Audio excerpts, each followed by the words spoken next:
Hello. Yay. Oh, I love when people turn their cameras on. Yay, we It's see my favorite day. people. Welcome, everyone. We're going to get started in a few minutes. We are just giving the typical 2 to 3 minutes spiel where we ask you to say hello in the chat. Who are you? Where are you from? Then we'll get started at around 03 of the hour, depending on where you are. I try not to use the big number, but it's 5 o'clock my time It's somewhere. 2:01 here, 2:01 here in California. Wow, we have 41 people here on time. This is superb. I'm shooketh. I'm very Welcome, proud of welcome. everyone. Yes. Yeah, no worries if you can't get on camera. If you are doing something, if you're not feeling well, feel free to just kind of tune in at your Love to see convenience. where everybody's joining us from. A lot Yes. of a Oh, a lot of lot of people people around the from the world. South. Yeah. New Jersey, Chicago, Canada. Welcome. Oh, Canada, we love Canada. we have a global audience here. 10 p.m. in London. Wow, Thank you for doing that live. that's amazing. Okay, I've got it up on the screen. So everybody now you know if you're in the right room or not. If not, this is your time to go to the next classroom. Just kidding. You're here on purpose. Thank you for doing that. This is the deck opener, how to hook podcast sponsors fast. This is a workshop that you all were joining because definitely a pain point that a lot of us have. We're ready to monetize. We don't know how to monetize. We don't know how to go about it, or we've done it a little bit, but maybe we want to formalize the system. So I think that and so much more is what we're going to get into today. I am pumped because this is the first time I'm doing an event with somebody else as the lead. I don't trust many people to teach my people, but I do trust DB. So we're going to get into all that DB has to share. Still letting people into the room. Really grateful that so many people are joining us live. Awesome. DB, would you like to officially kick us off? And I'm just going to, as we discussed offline, jump in every so often with questions on behalf of the crowd. There will be some time, hopefully, at the end for dedicated questions, but we will also speak through me and in the chat. So Yes. without further ado, over to you. Yes. Hi. Thank you, Ariel. Similarly to how Ariel doesn't trust a lot of people, I trust Ariel the most. I feel like she is, I've said this on and to anyone who will listen, Ariel is the goat of podcasting. And so I'm very lucky to partner with her. So thank you, Ariel, for providing the space. Oh, wow. Everyone in the chat is like, plus one, love Ariel. So if you want to give Ariel some love in the chat, feel free. And yes, welcome to the deck opener. This is all about the next hour is all about the first page of your ad deck. You might be thinking, how can we talk about page one of my ad deck for an hour? We could easily do it for two or more. So this is really just the beginning of me being able to hopefully share some wisdom from my experience as someone who has monetized my indie podcast over the last 5+ years, 10 years total of doing this work as a podcaster. And yeah, so we're going to start with our bios, like who are we and why you should trust us. So I'll start. My name's Danielle. I have my master's of public health. I'm a sex educator. I went to Columbia for my master's of public health in sexuality and repro health. And so I'm a sex educator and podcaster in the field. But I also am a six-figure indie podcaster. And that is because I have figured out how to monetize my podcast and my social media platforms. My podcast is called Sex Ed with DB. And overall, we have an average, a little over now, but around 1,200 downloads per episode. So I get a lot of questions from folks of like, how the heck are you monetizing with 1,200 downloads an episode? And we're going to get into some of that today with page one of the ad deck. I also have 120,000 followers across socials, so that's important for me to share. If you're someone who's interested in monetizing your socials as well as your podcast, this is especially relevant for you. And I'm also a consultant and a podcast ad strategist, hence why Ariel and I are doing this and why I'm getting more into sharing how folks, specifically indie podcasters, can monetize and what that looks like. And over the lifetime of my business, I have grossed over $500,000 in ad revenue. And a large percentage of that is from figuring out how to monetize for my podcast and my social media. And so I'll pass it to Ariel to share a little bit about herself before we dive into the meat and potatoes of this thing. Yes. My name is Ariel. I am grateful that folks are here, some that I know, some that I don't know. I am broad strokes somebody who talks a lot about the podcast space. I write a podcast recommendation newsletter where anybody's welcome to curate a list. Go to earbuds.audio for that. I write about the podcast industry in another newsletter on that goes out on Mondays, where also you are very much encouraged to pitch. And, today is about pitching. So I feel like it's important to say, like, a lot of what I do is take pitches and analyze those pitches. And DB today is going to talk about like what those pitches can actually do for you. I do events through this platform called Well, It Depends, because I'm sure as we will discuss in the Q&A, you're going to ask questions and the answer is going to be, it depends very much on your situation. Found myself saying that 15 times a day. And so I started this events platform where I hopefully get to teach people what it depends on. And that's it. That's me. And with that, back to DB. Love it. Thank you, Ariel. The genius, the podcasting genius. So why are you here? My assumption is that you're here for a very simple reason, which is you want to make money doing what you love to do.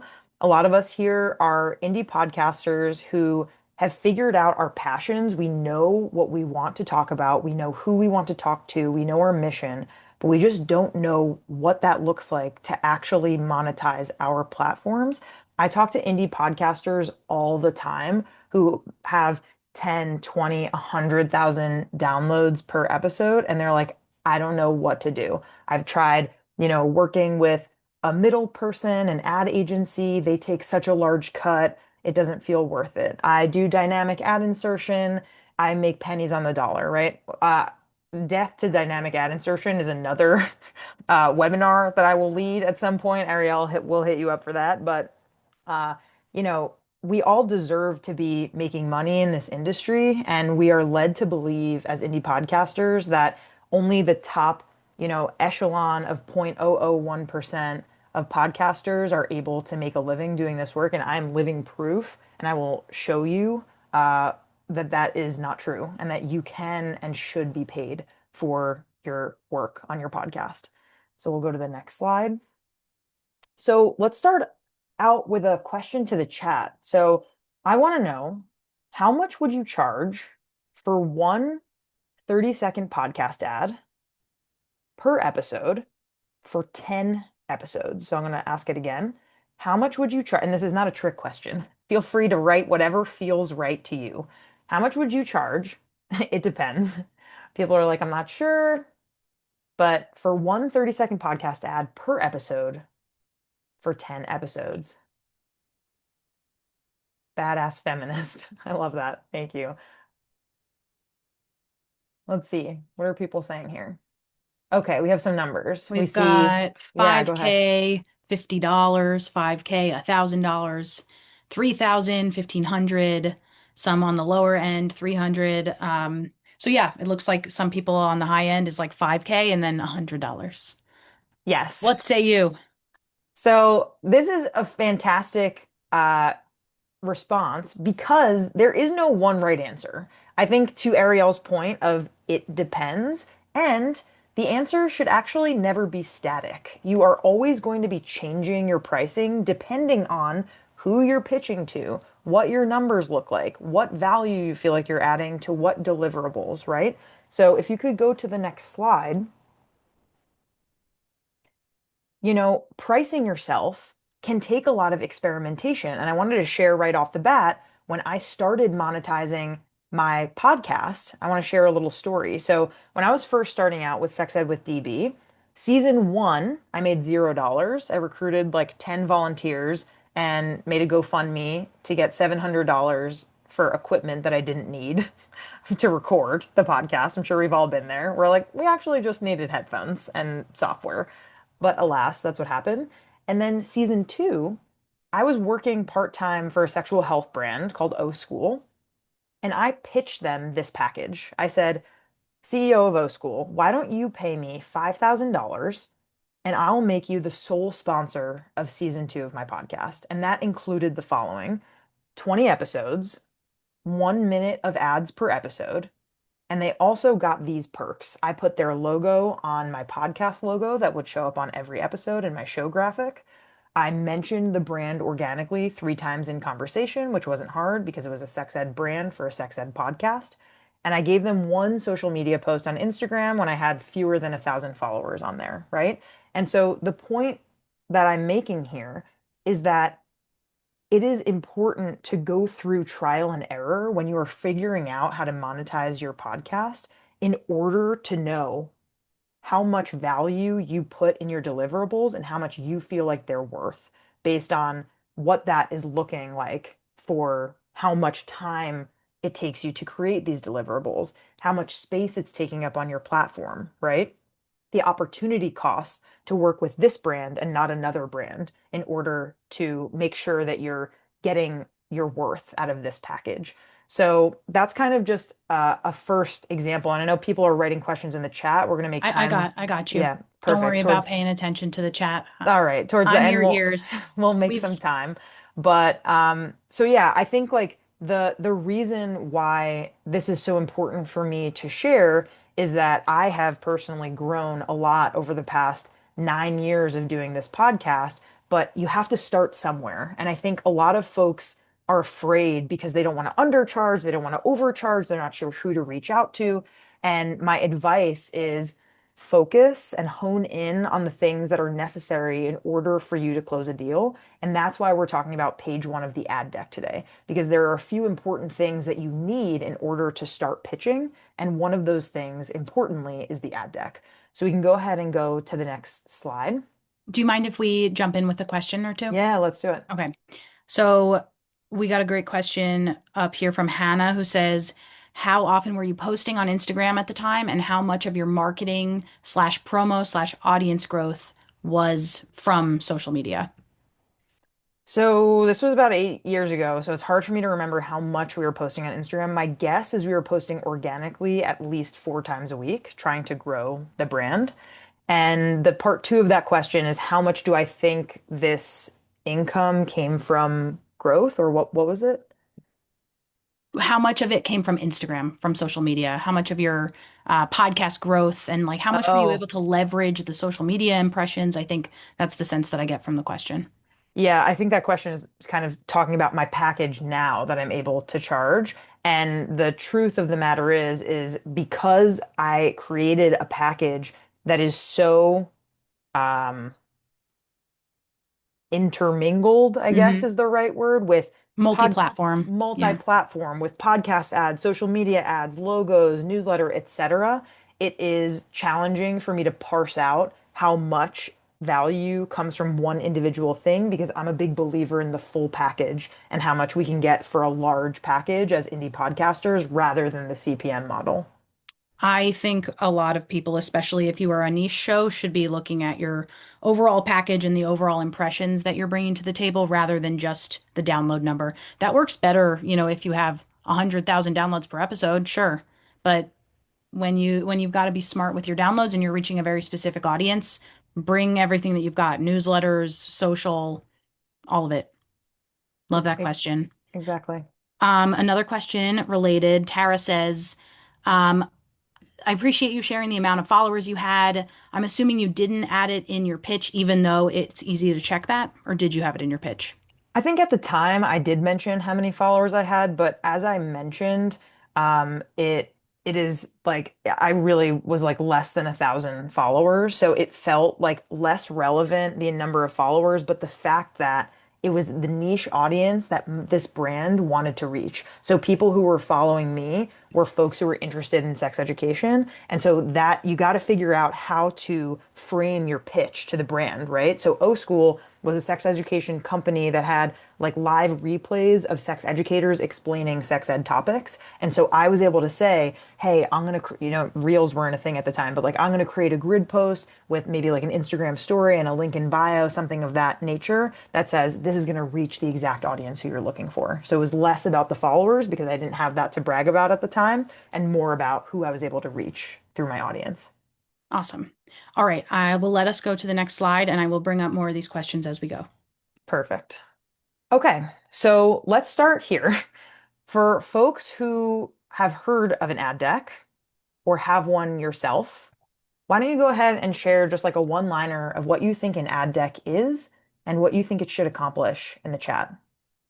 Curious to see what people say. Yeah.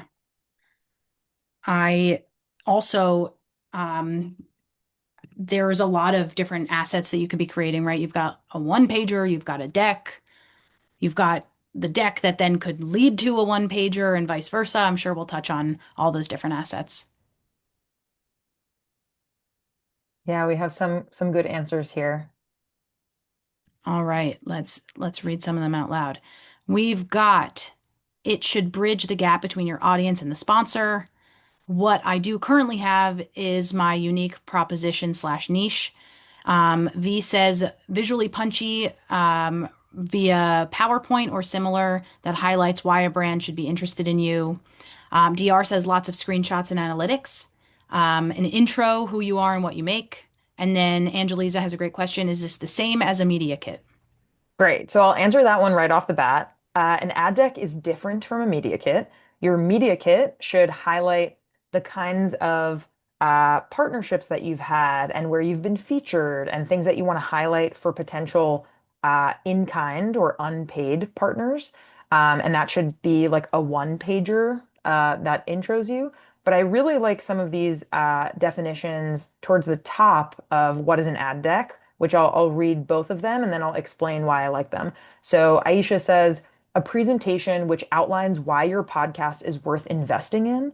And Amelia says, an elevator pitch to advance a sale and or capture business. So the reason why these are different, why an ad deck is different from a media kit, is because in an ad deck, you are explaining in a beautiful and succinct way to a potential paid partner why they should pay you for your content, why they should pay you for featuring their brand or business on your platforms, aka your podcast, your socials, your newsletter, live events, etc. So the main difference between a media kit and an ad deck is a media kit is highlighting kind of like a pretty version of like your resume to brag about yourself, whereas an ad deck can feature some things in the media kit or the media one pager, but your ad deck is really an opportunity to show why there should be money exchanged. Why should a company pay you for the kind of content that you're creating to market their brand? So we can go ahead and go to the next slide. Do you mind just clarifying how Yes. far into your podcasting journey did you land that sponsorship? And how long are your seasons typically? Yes, great question. So I landed that first $5,000 deal in season two of doing my podcast. I'm currently in season 14. So that was year two of doing my podcast. I'm now in year nine. And I usually have seasons that go from October to like March and then run from like April or May to September. So I have two seasons in a calendar year that are 20 episodes each. So I try to cover 40 episodes. And then in the in-between seasons, sometimes I'll take like 2 to 4 weeks in between and I'll do like re-releases and highlight episodes. So I'm an always on podcast, even though I have 20 episodes per season. Awesome. And then do you track social to download conversions and vice versa? I think it is very challenging to attest that social growth leads to podcast growth. I have not found any way to decipher and to decidedly say that my social growth has led to my podcast growth. There are three things that I personally do to ensure my podcast is growing, and that is guest on other people's podcasts, do 30-second to 1 minute trailer swaps with other podcasts, and do feed drop swaps with other podcasts. So put like an episode of another podcast in my feed and vice versa. So that I think is way more valuable and more likely to lead to podcast show growth than social. But That social can exist as a separate and important entity to your show. I want to say that again. There are things that you can be doing for your marketing, for your podcast marketing, that are way more effective than posting on social media, especially if your posting on social media is just new episode out now. Being on social media is all about giving value to that platform, having your account be somewhere that people go to get information and to understand a topic more deeply. It's great to build that up. You should consider building that up if you have the time and the bandwidth and everything, and using those impressions to sweeten the deal for a potential sponsor. But expecting the social to convert to the podcast is not necessarily something I would spend time on. I would spend time on all of what DB said, and we do a lot of workshops on those, and I'll have more information at that about all that at the end. Awesome. Great questions. These are awesome questions. We have 76 people here. This is so awesome. All right, we can go to the next slide. Okay, so before I share my secrets, I'm curious to hear from you if you have an ad deck or are envisioning one. What should go on page one? How do you think that you would hook sponsors fast? Ooh, we've got some really good questions just about like if you have templates, DB, and I Oh, think that's exactly what we're going to get to eventually. I So, I indeed do have templates, and I will talk about those a little bit later. Okay, cover art we see high level talent or guests on page one. Who are audiences?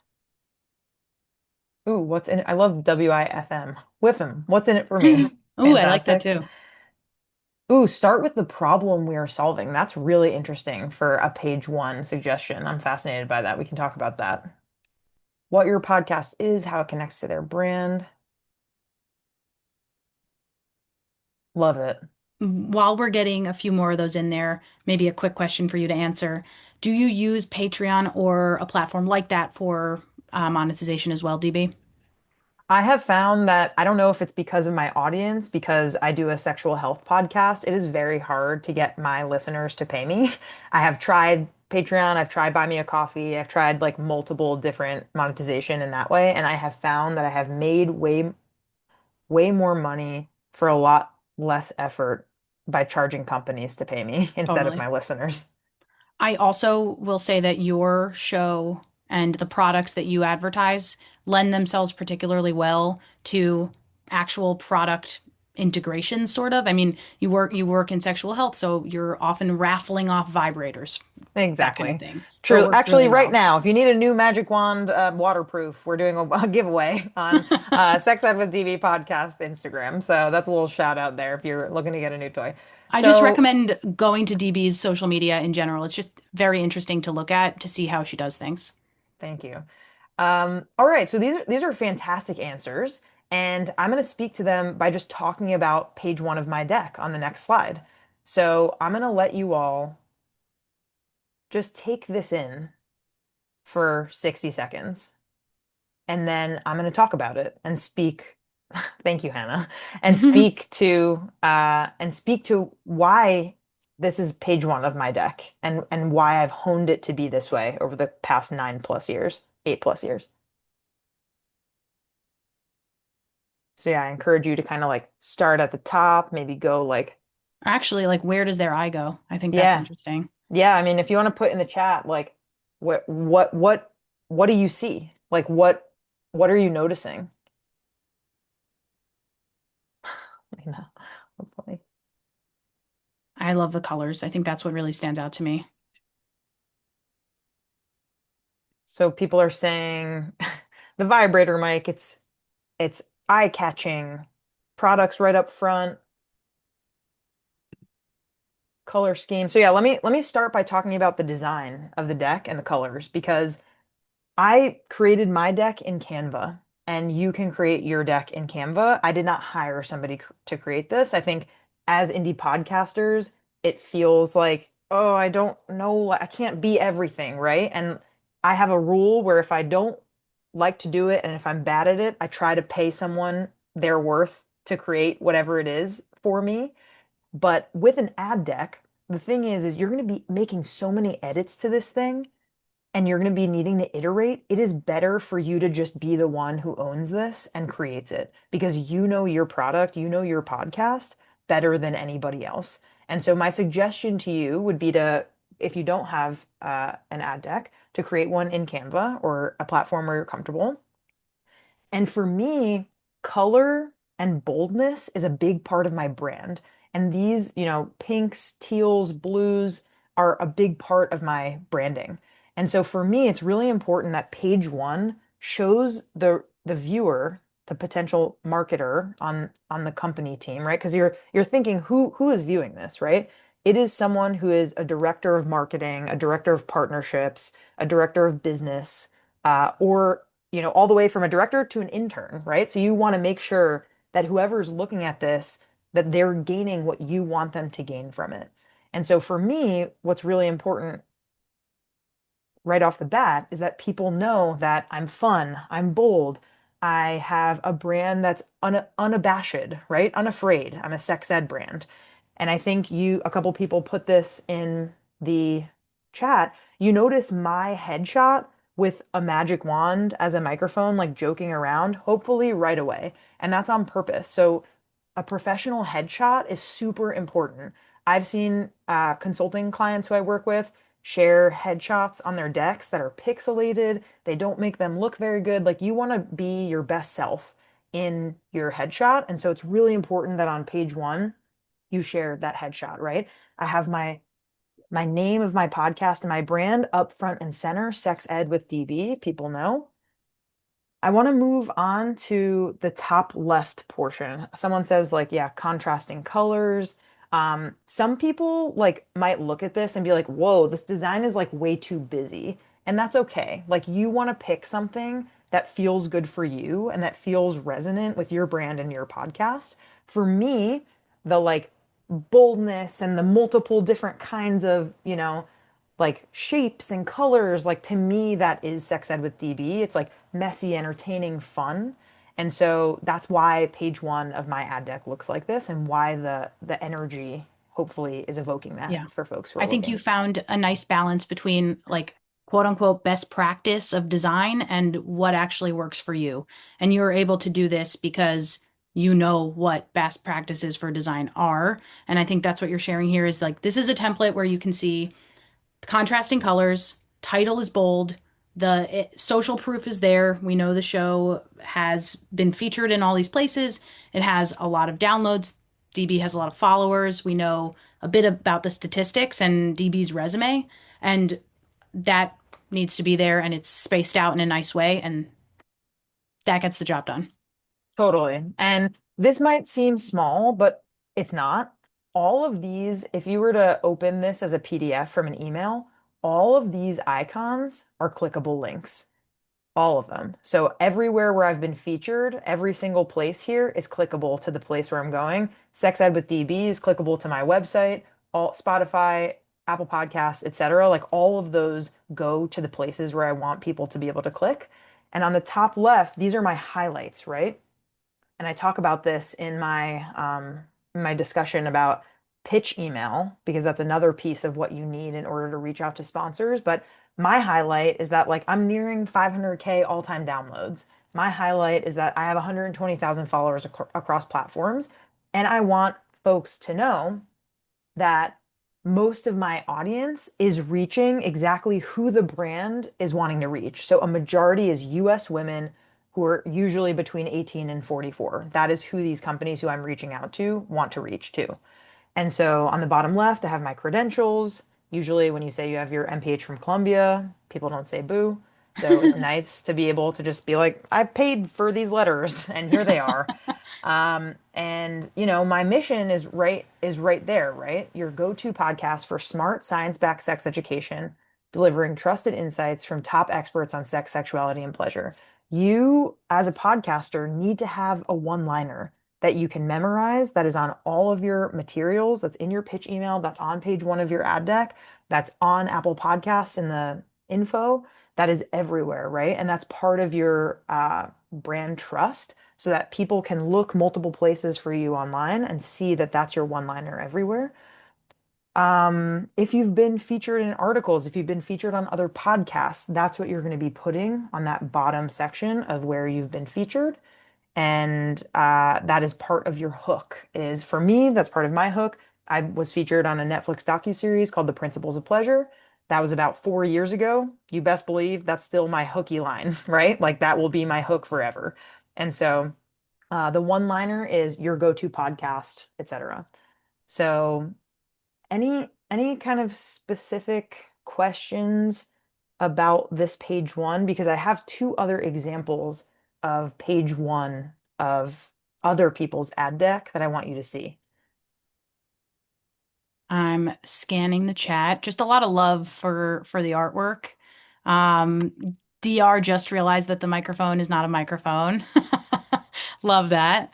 Um, we've got a question here. You have a bunch of downloads, but what if you don't? Sorry if you spoke about this. Yeah, so that's why I made a point to talk about my season two experience, right? Because at that time, season two of my podcast, I wasn't getting more than like 50 downloads an episode, but I still figured out, okay, what do I have is the question that you need to ask. How many downloads do I have? Can I put someone's logo on my episode show art? Can I talk about it in a live event? Do I have the ability to get people through my Substack. Like, what is valuable to your brand that you can start making a dollar today? And for me, it was the fact that I had 50 or so downloads an episode. I had, the ability to put the logo on the show art. I had my small but growing Instagram, and I packaged that in an entire bundle. And this today is all about page one of the ad deck, and the bundle is what comes later in your ad deck. Yeah, I will add to that there is a data story that you can tell yourself, and some people that I've worked with before have that you can tell yourself and that you can tell others. Some people have heard this already, but you get to mold what you want to mold with the data that you do have and that you're willing to share. So let's say you only had 50 downloads per episode and it's maybe raising over time, but you have a really great handle on who your listeners are. You hear back from them often. They are willing to buy products from you. Maybe don't lead with the number of downloads. That is okay to do. It's not necessarily that you're obscuring the data. If they ask, you can answer that question, but you can absolutely lead first with the things that you do have, like DB said. exactly. Like what we're doing here is we're taking off our podcasting hat, and I aptly call it a sales fedora. You're putting on your sales fedora, and you're completely like you're Bruno Mars. Like you're someone else in this moment, and your ultimate goal is to sell your podcast and sell whatever you can to make the company or the brand that you are pitching to think and understand and know that you're worth investing in. I love the idea of having an alternate persona for sales because some people really don't feel comfortable calling themselves a salesperson or a marketing person. But if you are somebody else, maybe that person is comfortable with it. Like you're Bruno Mars in that fedora. And I chose a fedora because I personally don't know shade if you wear fedoras, but to me, that's like not part of my wardrobe. So it's like I'm somebody else. Like this is somebody completely new. And my job is to make this work for the podcast in this way. I'm not doing like creative work for the show. I'm not talking to a guest. Like this is a very specific kind of pitch. Amazing. There's so many comments, and I'm going to try to get to as many as I can, whether I'm typing answers or asking them out loud. Let's do this one. Are you sending this one page or this first page in an email, or are you getting them on a call and then walking them through the deck? Yeah, so great question. So I am actually sending a pitch email cold to the potential sponsor that has the body of the pitch email with the entire deck attached as an attachment. And then the goal is to get them on a call as soon as possible, which is something I talk about in my pitch email. And I think um, it'll also depend on if you have a prior relationship with the people that you're pitching to, if you've maybe had one point of contact on social media and they've asked for one thing over the other. I also always talk about a pre-pitch where you found a brand that you want to work with and maybe you message them and you say, "Hey, what do you like to receive as in your pitch in I would love to pitch you. What do you like to receive? What would you like in the initial pitch?" And they might say, "I don't want the full deck. I just want a quick one-liner with some stats." So having all of that at the ready is good, which is why Canva is amazing. We're not sponsored by Canva, but I use Canva 15 times a day, so Yeah, they same. should sponsor. Agreed. So I think we can go ahead and go to the next slide because I want to show people other examples of what I think a fantastic page one is. So I'll let everyone briefly look this over. We got a good question from Priya here because it looks like your your first page and this first page are both pretty bright. Can you think of, as we keep going, what happens when there's a show that is trying to appeal to sponsors that are more on like the boring side, more on I like mean, the corporate? Yeah. yeah, I think that like design can be eye-catching and beautiful no matter what the brand is or what the podcast is. I think it's just about like cohesiveness, about having your brand colors, about feeling like confident in your brand and in your podcast. And, a lot can shine through also in the headshot. So even if you feel like your brand isn't super bright, like if you have a professional headshot where you look approachable or serious or whatever you are trying to evoke, that can add a lot to the feel of the deck. Okay, so what do people notice about this deck?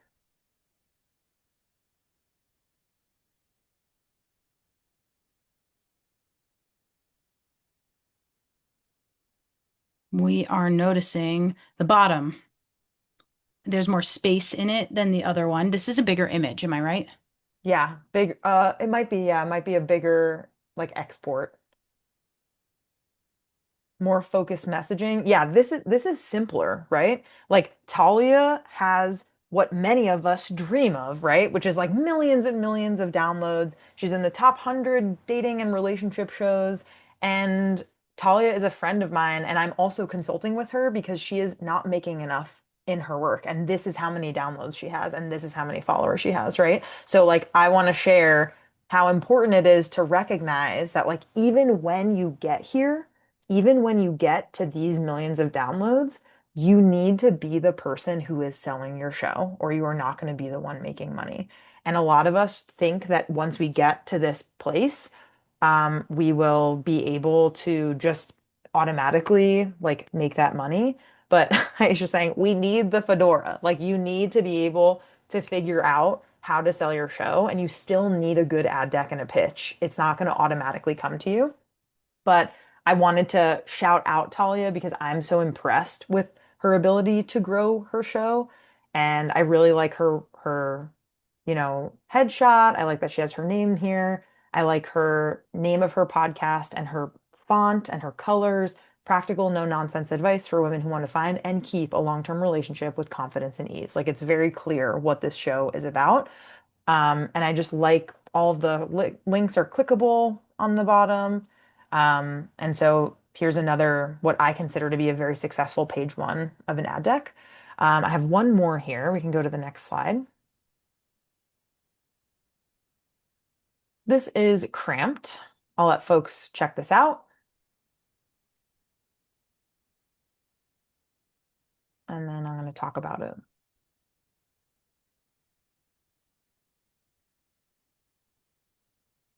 People love her logo. I agree. I like this question from Hannah. Seems like you're really prioritizing photos of the host. Is that just expected these days? I've always felt like if you don't have facial recognition, who cares? I think this is really up to you. I mean, I have built my brand and socials and podcast off of my face and likeness. And so it is very much a part of me to feel comfortable to put my face out there. If you are someone who's like, absolutely not, then don't do it. Like, it's really up to you if it feels too scary for you to put your headshot on your deck. However, if you want to get comfortable closing deals, FaceTime with companies and brands on Zoom calls is necessary in order to figure out how to close that deal. So take that how you will. So things I want to point out here, people pointed out the logo, right? The logo is very central to this deck. It's interesting, as we see on the bottom left, it's a deep dive investigation into why we know so little about period pain, empowering crampers with information, options, and community. So this is a very specific period pain investigation podcast. And as you can see on the top left, like this is a relatively new show. It has about 175,000 all-time downloads, and they have been featured in those places that are all clickable. And yeah, Cramped has won a few really cool awards. So Signal Awards, Listener's Choice Awards. It was featured in Apple Podcasts. So I would even actually do like a little screenshot of like the Apple Podcast stuff. Maybe it's later on in Kate's deck. But yeah, this is just another example of a really solid page one. And it's not as complicated as you might think it needs to be. We got the logo, the headshot, the one-liner, and the highlights. So those are kind of all the things I feel like that I really wanted to highlight about page one of your ad deck. And I think if we go to the next slide, so just to kind of reiterate, podcast name for sure has to be on there, as well as your logo if that's different than your podcast name or looks different. You want your podcast streaming icons and stats, social icons and stats, your mission statements, links, links, links. I can't emphasize how important it is that you link every single thing on page one of your ad deck because people will click on it and they will be curious to see where else you've been. Headshot, and if relevant, who you are, and a one-liner about your expertise. You can feel free to screenshot this if you're somebody who really likes to have kind of a summary page. This is it. And I'm happy to answer a question or two Yeah, before we move on. we've got some good ones. I like this question from Emily. What if your show is about companies and the often dishonest ways that they market their products? How do you approach monetization without compromising the premise of the podcast?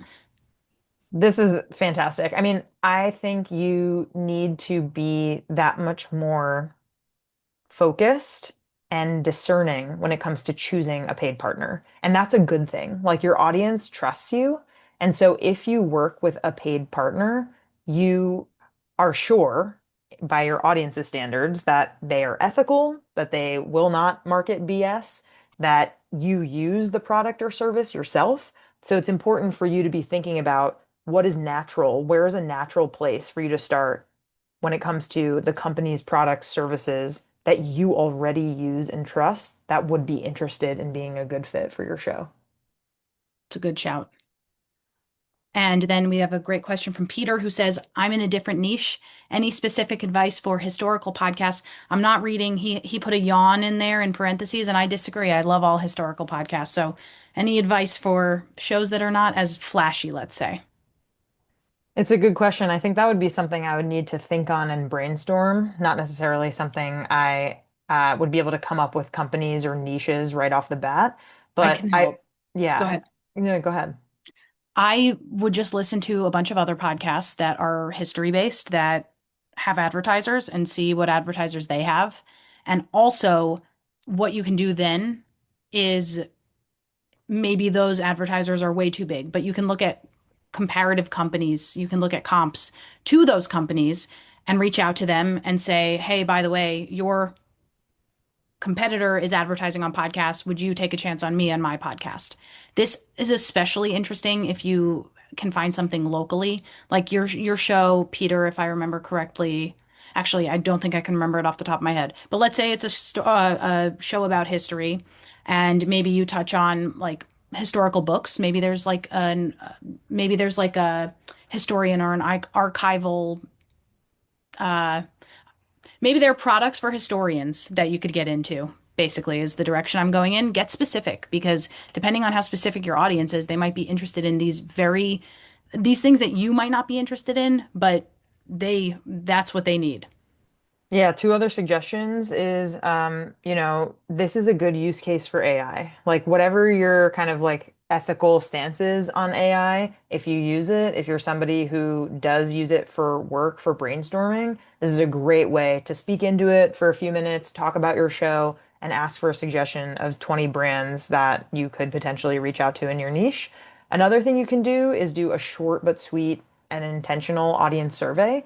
Be like, hey, I'm thinking of, trying to get paid for this show, and I want your input on what kinds of companies you want discount codes on. Like, where are you guys Mm. spending your money right now? And see what your audience says. This is a great question from Aisha. Can we have an idea of rates? How are we setting how much we're asking for? I know it's dependent on various factors, always, but maybe a ballpark figure.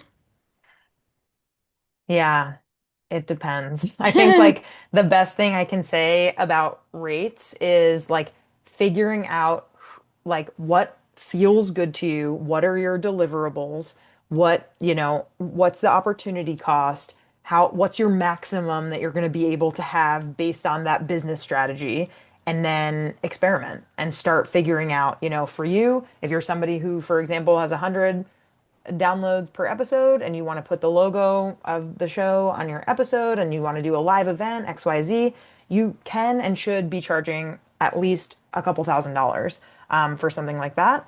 And my rule of thumb is if you do outreach to 50 brands, which is what's required if you want to close a deal, I can talk more about that a little bit later. Then and you're getting zero responses or 50 no's, you've priced yourself too high. And then it's your job to iterate on your deck to figure out 50 new brands to reach out to or to reach out to those same brands and be like, hey, I got some feedback that my prices were too high. Here's my updated deck with new pricing. And then you just see. The only way for you to know how good or bad your rates are is by closing a deal and seeing how it feels to you. Amazing. I will also say, think about it in terms of how much does it cost for you to produce one episode? Do you want to cover Mhm. that? Great. That could be fun. How much does it cost for you to like you could go off of the CPM model as a baseline. So let's say And then it's multiply it by four. yeah, let's say it's CPM stands for clicks per milli. It's like cost per thousand views. So say you get, you know, 100 downloads an episode, it's going to be really difficult to monetize that in the long term, but um, that can be somewhat of a baseline that people will use. So usually the CPM rates, depending on the niche that you're in, all that kind of stuff, are between $25 and $75, sometimes higher, sometimes lower, depending on the fit of the product to the podcast. But that can be a good way to look into things. And I will include in the follow-up email links to all of these definitions and places that you can go to see current CPM rates and whatnot. Awesome. Amazing questions. I really, if we don't have time to get to them now, I'm gonna encourage everybody to join my Slack channel because we have a questions channel. DB, I'll invite you there, so hopefully we can go through a bunch more of these. Great. So obviously, this is just the beginning of what I'm able to share with you, but there are so many other questions, some in the chat right now, and some maybe that you're thinking, which is like, what else needs to go in your deck? You can go to the next slide. What needs to go in your pitch email? Next slide. And you, person who just asked that, how much should you charge specifically? And so if you go one more slide over, the final thing people really want to know is like, okay, great, great, great. Like, I know what goes in my deck. I know what goes in my pitch email. How do I close the deal? Like, what does it look like for me to have a successful contract signed with a sponsor that is giving me money for podcast advertisements, other deliverables? And I created a resource hub exactly for people who are worrying or wondering about these things. It's called monetizeyourindiepod.com. And if you go to the next slide, this is essentially like the way in which I envision you closing a deal is I have all of these resources. I have 4 hours of Monetize Your Indie podcast class. You can build your ad deck and write your pitch email. If you go to the next slide. Um, this is Kate from Cramped, who you saw earlier. I met her at a podcast conference, and she and I became friends and colleagues, but she took my course, and this is a direct quote from her. Within a month of taking the course, she closed her first four-figure sponsorship deal. And you can check And a out very niche podcast, I feel we must say. very niche, yeah, about period pain. And if you're interested in checking out her video testimonial, it's on the homepage of monetizeyourindiepod.com.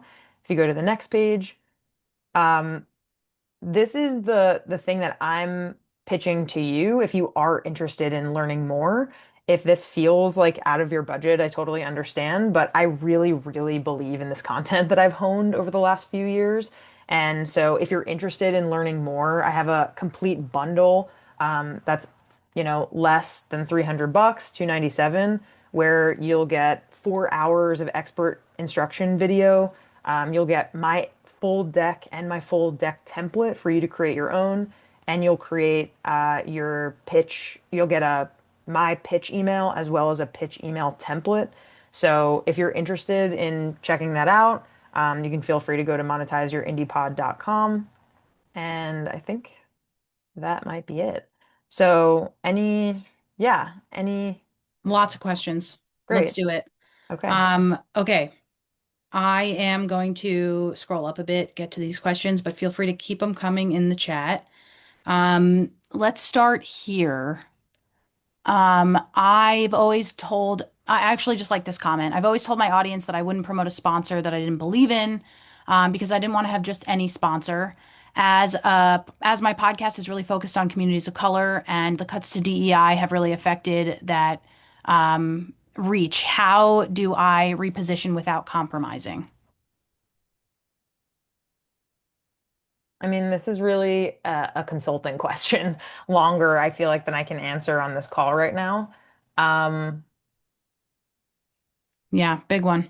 I I don't know, Ariel, what do you have any immediate I reaction? guess my insight there would be um, I would probably start with an audience survey of some sort and really just try to get a sense from the people that listen to the show, what products and services they use, but also what their pain points are. I think generally speaking, asking questions of your audience is a great move to get a sense of the direction you should go in with the content. But yeah, also you can glean insights from them on what they want to be learning or who they want to be what kind of products and services help them.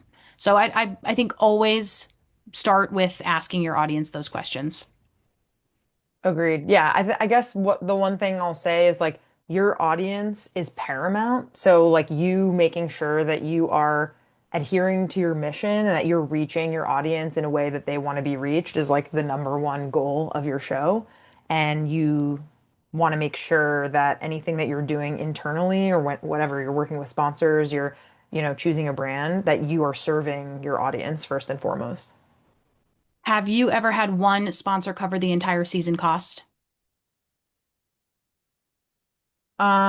That's kind of a complicated question. Uh, I guess if we're only talking about like everyone's cost of a season is different, and I include like my salary in how much a season Mm, costs. And so I would say that the way that my package works is that I have a max of 6 sponsors per season.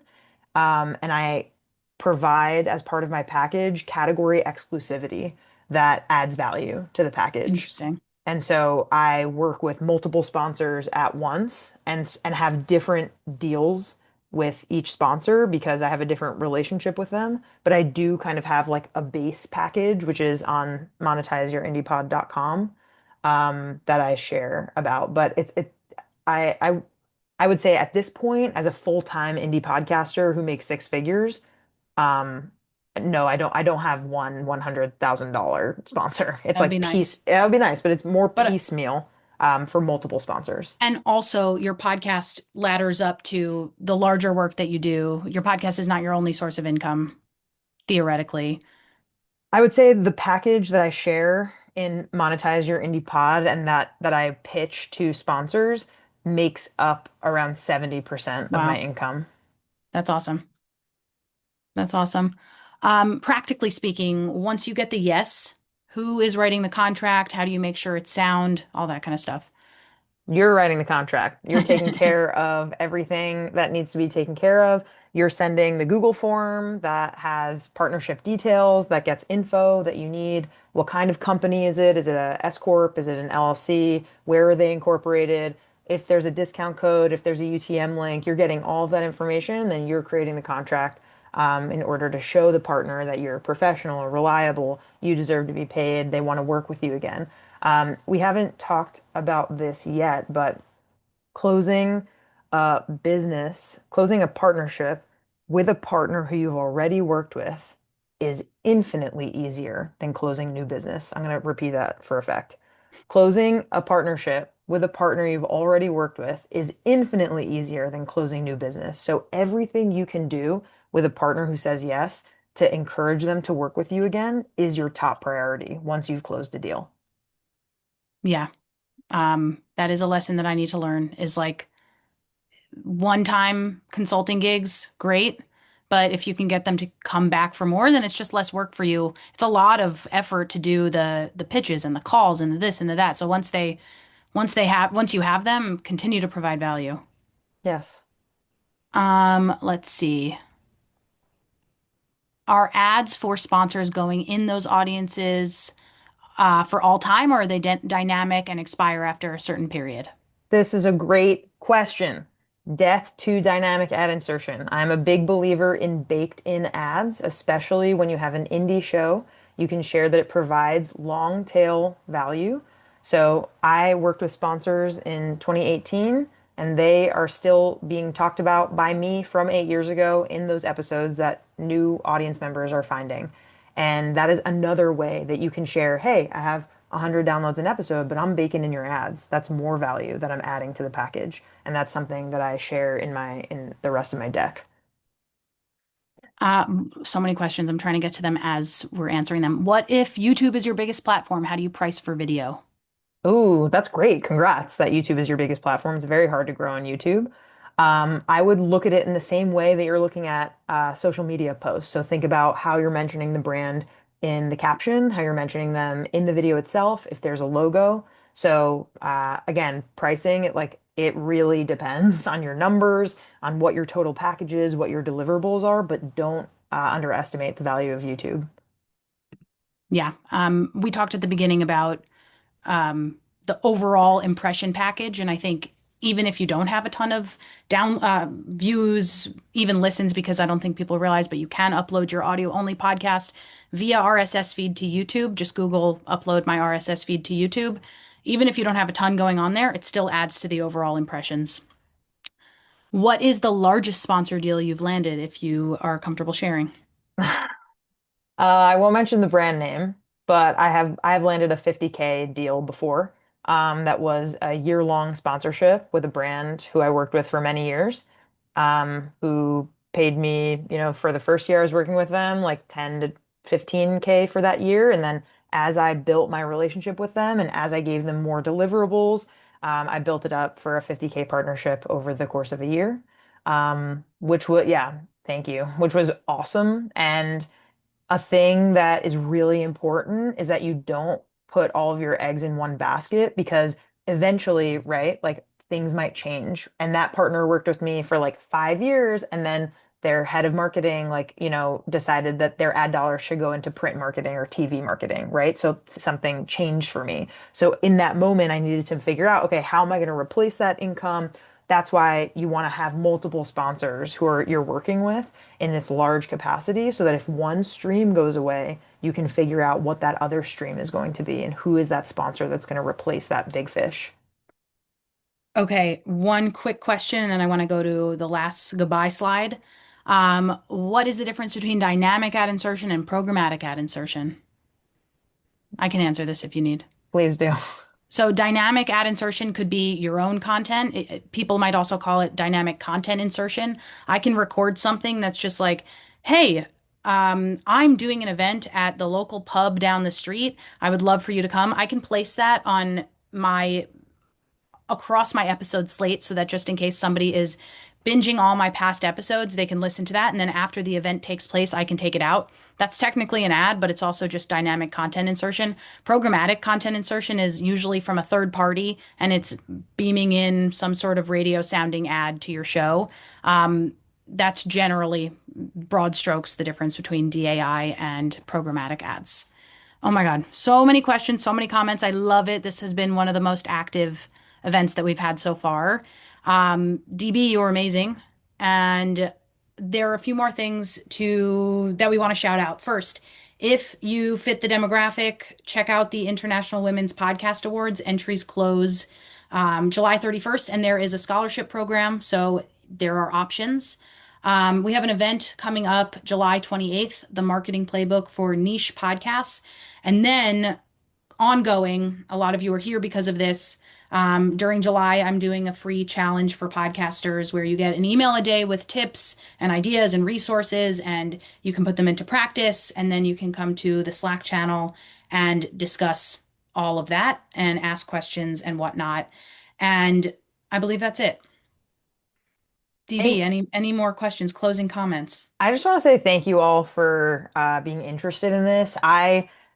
It's wild, like being someone who by trade is a sexual health educator and realizing that I'm equally as passionate about talking about monetizing your indie podcast that I am about talking about sex ed. Like that is not something that I expected, but it's really, really become something that I feel so excited by.